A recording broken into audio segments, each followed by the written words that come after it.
Salut à tous, c'est Valentin du blog deslivrespourphilosopher.fr. Alors aujourd'hui, je vais vous présenter le premier livre de cette série. Donc en fait, mon objectif c'est de lire un certain nombre de livres à portée philosophique pour me remettre en question moi, mon comportement et essayer éventuellement de corriger certains défauts. Alors, je n'ai aucune prétention, je suis un étudiant en droit comme vous avez pu le voir sur le blog. Je fais juste ça par passion, par plaisir. Donc voilà. Alors, je commence tout de suite par un livre de Laurent Gounel. Il ressemble à ceci. Voilà. Donc, alors, il fait un petit peu plus de 300 pages. Il fait un petit peu moins de 7 euros. Et donc, le but de ces vidéos, c'est de vous dire ce que j'en ai pensé de manière la plus objective. Je n'ai aucune action chez cet auteur ni rien. Simplement, voilà, si je peux vous donner envie de le lire, Euh, ça serait bien parce que moi je l'ai vraiment apprécié, il m'a vraiment appris pas mal de choses. Alors je me suis dit pourquoi pas le partager avec vous. Alors qu'est-ce que c'est? C'est tout d'abord un roman qui met en scène un personnage qui s'appelle Sandro, euh, qui veut se venger pour venger sa femme finalement qui a été tuée lors d'un sacrifice dans une tribu indienne. Enfin c'est ce qu'il pense en tout cas. Je vous en dis pas plus sur ça pour vous garder l'envie de lire. Mais en fait, pour se venger, il va pas vouloir simplement faire la guerre avec son équipe de mercenaires, parce qu'au final, ces Indiens, ils n'ont aucun moyen de défense. Donc le but étant de les rendre malheureux. Il va pour cela faire plusieurs choses. Ça va prendre du temps. Il va tout d'abord essayer de les séparer d'eux, parce que il faut savoir que dans ces tribus-là, tout le monde vit en communauté avec la famille, tout ça, ils sont très rarement seuls. Là, il va essayer de les séparer. Il va essayer de créer une société de consommation, donc leur faire acheter quelque chose qu'ils n'ont pas besoin, et ça va marcher, etc., etc., pour les rendre de plus en plus malheureux.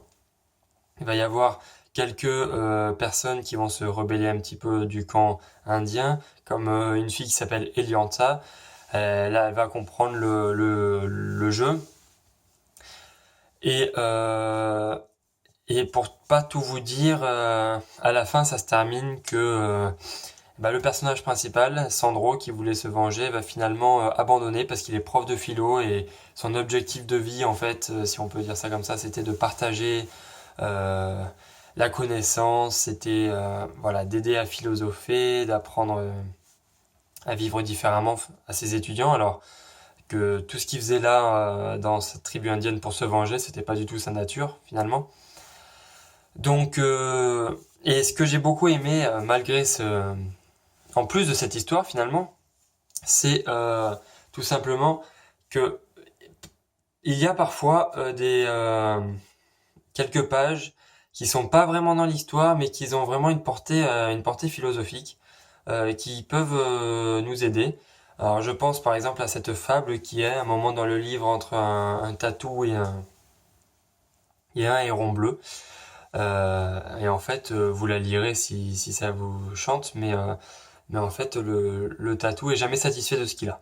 Alors, vous pouvez peut-être vous reconnaître. Moi, en tout cas, je me reconnais dans le tatou. Il est jamais satisfait de ce qu'il a et le héron va lui dire, bah, en gros, si tu veux que je te dise le secret du bonheur, il faut que tu sois prêt à remettre tous tes biens en cause et de les abandonner. Alors le tatou, il va hésiter, il va continuer à améliorer ses trucs, mais il va voir que finalement, il est toujours pas plus heureux. Et donc, pour finir, il va accepter et le héron va lui dire, voilà, il faut le faire avec amour, tout simplement. Et autre chose qui est implicite, mais dont l'auteur Laurent Gounel parle souvent dans ses livres, c'est que tout ce qui est de l'extérieur, des biens extérieurs, des biens matériels ne peuvent pas, j'allais dire, améliorer notre intérieur, c'est-à-dire nous rendre heureux. Ça ne pourra jamais venir de l'extérieur. Il est vrai, quand on achète le dernier téléphone, et je dis ça parce que ça peut être aussi mon cas, hein, le dernier ordinateur, la dernière télé, les derniers vêtements, etc. On est heureux sur le moment, du moins on pense l'être sur le moment, et puis quand le fou rire retombe, au bout de quelques heures, quelques jours, ben voilà, on va se focaliser sur autre chose, et c'est un cercle sans fin finalement. Donc ce qu'il nous dit, c'est que ce qui peut rendre heureux, ça vient uniquement du soi, et, euh, Et finalement, ça sert à rien de courir après toutes ces chimères. Il faut vraiment réussir à s'en détacher le plus possible. Euh, alors, une chose très importante aussi, euh, c'est qu'évidemment, c'est pas facile, hein. Je vous le dis ça, moi, parce que c'est écrit comme ça dans le livre, en fait. Mais je prétends pas du tout réussir à le faire, loin de là, même si j'aimerais bien. Mais en tout cas, ce qui est bien dans ce livre-là, c'est que ça, vous allez pouvoir vous identifier finalement à l'auteur. Euh, ça va vous faire réfléchir parce qu'en fait là dans ce cas-là c'est la machine inverse, c'est le personnage principal qui va essayer de rendre malheureux toute une tribu par divers moyens, euh, mais on peut s'identifier aux personnes de la tribu, c'est-à-dire que est-ce qu'on pourrait envisager que tout ce qui est fait aujourd'hui, la société de consommation, tout ça d'aujourd'hui, soit là uniquement pour nous rendre malheureux, comme c'est le cas dans le livre? C'est une question intéressante. Et la phrase qu'il dit dans son quatrième de couverture, Laurent Gounel, c'est notre société permet-elle vraiment à l'homme d'être heureux? Voilà, donc ça remet en cause toute la société, toute notre manière de penser, et c'est un livre très intéressant. Alors, ce que je trouvais aussi très intéressant dans la vidéo, c'est son côté accessible, et j'insiste sur ça. Moi, je ne souhaite pas je ne souhaite pas parler en tout cas des livres un petit peu trop compliqué, un petit peu trop pointu, avec du vocabulaire un petit peu trop compliqué pour moi déjà, parce que j'ai pas la prétention d'arriver à lire ce genre de choses. Donc c'est pour ça, je cherche vraiment des histoires, des romans qui permettent à tout le monde de comprendre, tous ceux qui veulent faire un pas dans ce sens-là, dans le sens de vivre un petit peu plus détaché des objets, de vivre une vie meilleure, sans doute. Voilà, c'est pour eux que je fais ça. Il faut savoir que moi, j'ai aucun placement de produit ni rien chez les éditions Pocket ou chez Laurent Gounel. Simplement, voilà. Moi, je vous propose des livres que vous pouvez lire pour des coûts raisonnables.